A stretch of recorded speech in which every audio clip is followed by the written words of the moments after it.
Hola amigos, mira, vamos a hacer un avión de papel. Primero necesitamos una hoja, nada más, o color para pintarlo.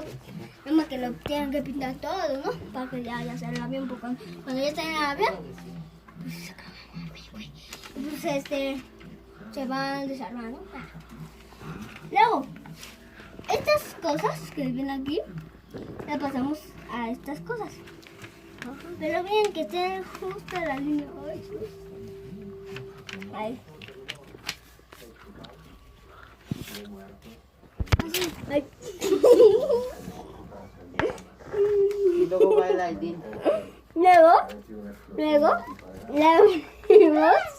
lo abrimos y luego lo ponemos así. Atamos esa parte. Luego esto lo pasamos así. Y bien, así.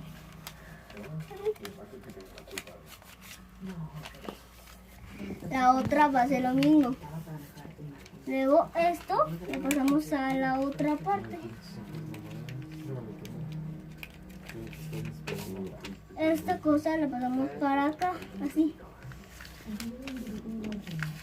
Ya. Y luego, ¿qué parte sigue? Luego la pasamos así, esta, así. Bien hecho así. Luego vengan a ver cómo huele el avión. Vengan aquí, por acá.